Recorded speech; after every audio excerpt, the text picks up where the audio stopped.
Olá, boa noite. Veja os destaques do Brasil TV desta sexta-feira, 18 de outubro. Imagens do prédio que desabou em Fortaleza mostram um operário trabalhando numa coluna do edifício. As investigações do assalto ao aeroporto de Viracopos, em Campinas. A mancha de óleo chega à Praia de Carneiros, um dos principais destinos turísticos de Pernambuco. E o saque do FGTS está liberado para os trabalhadores que não têm conta na Caixa. É agora no Brasil TV.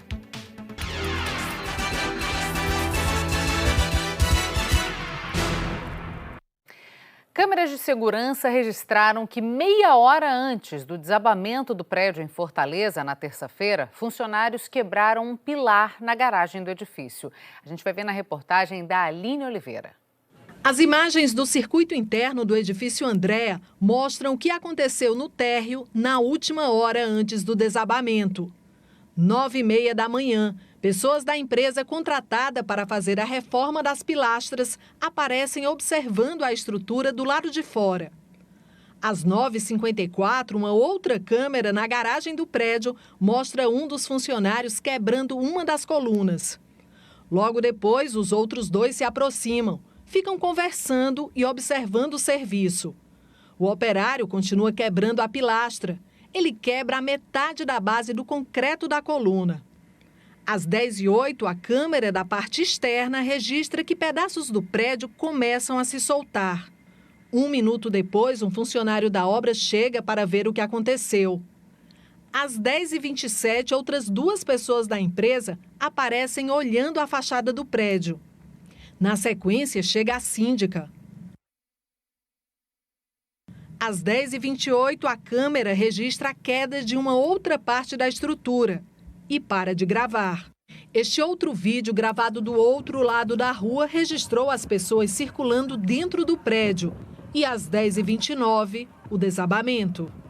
O porteiro e os 3 profissionais da empresa sobreviveram. A síndica está desaparecida. A síndica do prédio, Maria das Graças Rodrigues, antes de contratar a empresa que estava fazendo a obra, entrou em contato com a outra empresa para fazer um orçamento. Esta empresa fez uma vistoria técnica no local e apontou pelo menos 135 pontos com falhas na estrutura do prédio. Mas, segundo o responsável por essa vistoria, o condomínio não contratou o serviço porque optou por um mais barato.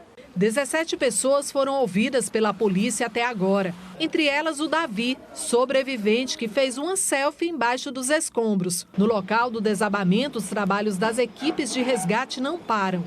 Ontem foi o dia em que os bombeiros retiraram o maior número de corpos. A sede de conseguir encontrar uma pessoa com vida ainda é o que motiva a continuar o trabalho, mesmo exaustivamente. A nossa produção está tentando falar com a Alfa Engenharia, responsável pela obra, desde o dia do acidente, mas até agora ninguém foi encontrado. A gente também procurou a empresa Riseg, que é responsável pelas câmeras de segurança de dentro do prédio, para saber por que elas não registraram o momento do desabamento, mas não conseguimos contato.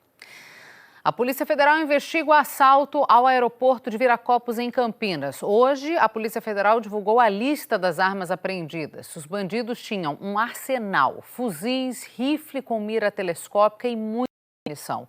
O Paulo Gonçalves tem as informações.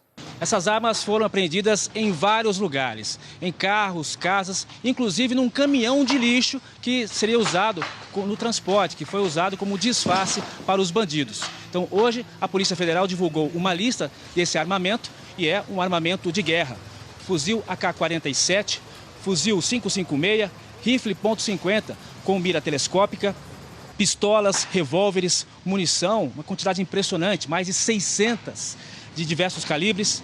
E na ação de ontem, os bandidos entraram no aeroporto de Viracopos com um carro clonado, como se fosse da aeronáutica, e levaram 2 malotes com dinheiro. Segundo a polícia e também a empresa de transporte de valores, esse dinheiro já foi recuperado. 20 bandidos participaram dessa ação, então 17 ainda estariam foragidos. 3 foram mortos nos confrontos com a polícia, um deles por um sniper, quando fazia mãe e um bebê reféns. O assalto deixou 5 feridos. 3 vigilantes estão hospitalizados, mas não temos informações sobre o estado de saúde deles. O major da PM está estável, de acordo com a Polícia Militar. Já a mulher, que foi feita refém, está em estado grave, segundo a família. Uma mulher foi vítima de um estupro coletivo em São João de Meriti, na Baixada Fluminense. 3 suspeitos foram detidos. A imagem de uma câmera de segurança mostra a vítima caminhando com dificuldade. Ao lado dela, um casal de moradores. No depoimento à polícia, a mulher disse que usa remédios controlados e tinha tomado um pouco de bebida alcoólica e não se sentia bem. A Avenida Getúlio de Moura fica no centro de São João de Meriti. Esta foi a câmera que gravou a imagem na madrugada de ontem. Um pouco mais adiante, a polícia disse que a mulher foi abordada por dos homens.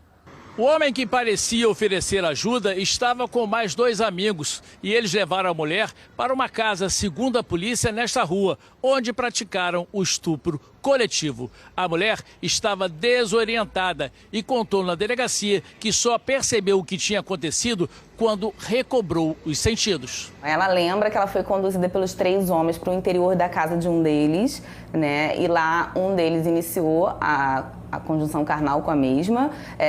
Em seguida, ela disse que ficou desacordada, lembra só de alguns atos praticados pelos outros 2, né? Não lembra com clareza de todos os atos em que eles tenham praticado. E ao acordar, estava com as vestes de um deles, saiu desesperada na rua, procurando ajuda, até ser socorrida para o hospital de Saracuruna. Depois de receber atendimento no hospital que fica em Duque de Caxias, a mulher decidiu procurar a delegacia em São João de Meriti. Ela foi encaminhada para a perícia, que confirmou o estupro. A polícia também conseguiu a imagem que mostra o momento em que os 2 homens deixam a casa. 3 suspeitos foram presos em flagrante. Nos celulares de 2 deles foram encontrados fotos da relação sexual. Segundo a delegada, eles alegaram que o ato foi consentido, mas para a polícia houve um estupro de vulnerável. Eles vão responder por estupro de vulnerável, porque a vítima estava em situação de vulnerabilidade, em que ela não poderia oferecer resistência àquele ato sexual. E ainda também por eles terem registrado, sem autorização da vítima, foto dela, né? Porque enquanto um praticava o ato sexual, os outros fotografavam a mesma sofrendo essa violência. Uma audiência pública foi realizada em Tocantins para discutir a construção da rodovia Transbananal, que ligaria o estado ao Mato Grosso. Na audiência pública estiveram presentes prefeitos, o governador Mauro Carlessi e o ministro dos Transportes Tarcísio Freitas. O objetivo foi discutir a construção de uma rodovia estadual, a TO 500, que deve atravessar a maior ilha fluvial do mundo, a Ilha do Bananal, que fica na região de Formoso do Araguaia. A ideia é criar uma rota para interligar o Tocantins ao Mato Grosso, facilitando o acesso e o escoamento de tudo o que é produzido aqui no estado. O projeto para a implantação da rodovia já foi aprovado pela Assembleia Legislativa do Tocantins em 2012. O que falta agora é um decreto federal dando direitos ao governo do estado para executar a obra na ilha, que é de responsabilidade da União. A comunidade também pôde participar do debate. Várias autoridades puderam falar e expor os diversos pontos de vista sobre o assunto. Na prática, a rodovia tornaria mais curta a distância entre o Tocantins e o estado do Mato Grosso. Atualmente é preciso percorrer cerca de 1.000 quilômetros para chegar no estado vizinho. Com a construção da rodovia, esse acesso diminuiria em cerca de 900 quilômetros.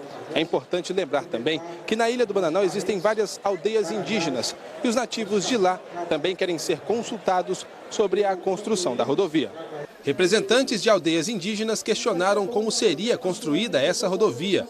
O cacique Iuraru Carajá disse que os índios não podem ser esquecidos. A gente não é contra a TO 500, é ótimo, melhoramento, que queira ou não queira, chegou tecnologia no meio, então nós temos que ter boa estrada e tem que acontecer, mas tem que negociar, nós temos que negociar com a autoridade, e a gente precisa marcar audiência com o governador, com a autoridade dentro da aldeia, isso é muito importante.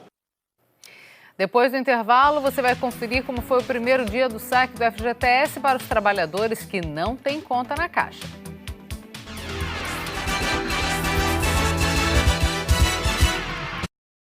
Atenção para mudanças na programação. A partir de agora, você passa a assistir aos telejornais Bom Dia São Paulo, SP1, Globo Esporte São Paulo e ao programa Antena Paulista.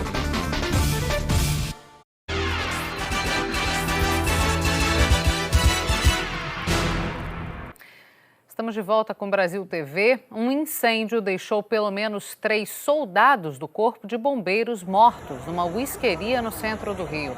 Eles trabalhavam no combate às chamas e morreram no local por inalarem muita fumaça. O fogo começou por volta das 11 horas da manhã. O Corpo de Bombeiros informou que vai abrir uma sindicância para apurar as causas das mortes, que o imóvel estava com as vistorias em dia e que está prestando assistência às famílias das vítimas. Quase 50 dias depois de ser encontrado pela primeira vez no litoral do Nordeste, o óleo continua fazendo estragos. Agora as manchas atingiram a Praia de Carneiros, um dos pontos turísticos mais visitados de Pernambuco. Beatriz Castro. A Praia dos Carneiros, aqui em Tamandaré, no litoral sul de Pernambuco, amanheceu coberta por uma camada extensa e escura de óleo. O óleo se estendeu por uma faixa de 1 quilômetro aqui na areia. E se agora dá para ver a faixa da praia assim, sem a sujeira pesada, é porque desde as 6 horas da manhã, cerca de 1.500 voluntários se reuniram para trabalhar. Eles retiraram mais de 2 toneladas de óleo. Carneiros é um dos locais mais visitados pelos turistas em Pernambuco. Um paraíso de belezas naturais incríveis e, por isso, muita gente depende do turismo por aqui. Para os ambientalistas, esse é o maior desastre ambiental já registrado nas praias do Nordeste.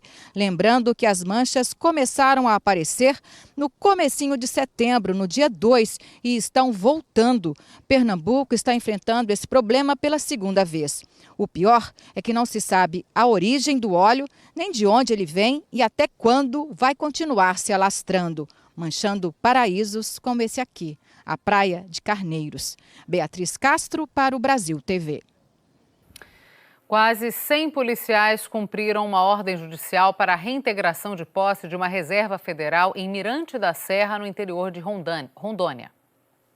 Desde 2017, a região vem sendo castigada por crimes ambientais, como queimadas, extração ilegal de madeiras e venda de terras. No início da semana, a área foi desocupada. Cerca de 80 policiais cumpriram um mandado de reintegração de posse expedido pela Justiça Federal. Essa área é uma área de reserva florestal em bloco, né? Ela possui uma extensão territorial, se não me engano, de 6.000 hectares aproximadamente, ou um pouco mais. Ela possui uma vasta região de floresta, né, uma região de mata, e ela apresenta uma grande degradação ambiental em decorrência de queimadas, de extração ilegal de madeira também. Mesmo com a reintegração de posse, a Polícia Militar não descarta a possibilidade dessas famílias voltarem a ocupar a área ambiental. Por isso, o patrulhamento ostensivo na região será aumentado pelos próximos 15 dias. O trabalho da Polícia Militar será a realização do patrulhamento, abordagens, né, e com o apoio de outras instituições, né, ele dá prosseguimento, né, e garantia a posse, né, aos demandantes, e também a fim de evitar novas invasões, bem como buscando de maneira pacífica, né, resolver os conflitos, né, existentes e também prevenir os danos ambientais. Segundo a polícia, esta é a segunda vez que famílias são retiradas da área. A região de Mirante da Serra é marcada por conflitos agrários. Em 2017, um homem foi morto durante uma troca de tiros com policiais. As queimadas estão fazendo estragos no Pantanal, em Mato Grosso. José Pereira. Homens do Corpo de Bombeiros e do Exército fazem uma operação nesta semana na região do Pantanal, em Mato Grosso, para combater incêndios e o desmatamento ilegal. Há focos de queimadas nas regiões sul e oeste da reserva, onde o acesso é mais difícil. Aviões e helicópteros são usados para lançar água. A maior dificuldade é que a região tem áreas alagadiças, onde é difícil pousar. Mato Grosso tem o maior número de focos de calor do país. Já são quase 28.500 registros desde janeiro, um aumento de 71% em relação ao mesmo período do ano passado. A operação do Pantanal faz parte do decreto de garantia da lei e da ordem determinada pelo governo federal. José Pereira para o Brasil TV. O saque do FGTS já está liberado para os trabalhadores que nasceram em janeiro e não têm conta na Caixa. Hoje, muita gente foi até as agências para sacar o benefício. A partir de hoje está liberado o saque para os trabalhadores que nasceram em janeiro e não têm conta na Caixa Econômica Federal. Só lembrando que esse saque imediato não tem relação com o saque aniversário, que só estará disponível a partir de abril do ano que vem. Esse primeiro lote para não correntistas atinge aproximadamente 4 milhões de brasileiros. Os trabalhadores poderão sacar até R$ 500 por conta de FGTS, ativa ou inativa. Como eu estou fazendo obra, né, e tudo mais, então esse dinheiro vai ajudar bastante. As pessoas elas podem se dirigir a unidades lotéricas, correspondentes Caixa Aqui ou agências da Caixa, dependendo do que. Até R$ 100 elas podem ir a qualquer agência lotérica só com documento de identidade e CPF. Se for entre R$ 100 e R$ 500 e elas possuírem a senha do cidadão e o cartão, elas podem ir aos terminais de autoatendimento ou correspondentes Caixa Aqui. O dinheiro ele vai ficar disponível até 31 de março de 2020. Apenas é que hoje é a data para os nascidos em janeiro, mas não precisa correr. A gente lembra que as agências da Caixa vão funcionar amanhã, entre 9 da manhã e 3 horas da tarde. Brasil TV fica por aqui. Outras notícias no Jornal Nacional às 8h30, horário de Brasília. Uma boa noite, um bom fim de semana e até a próxima.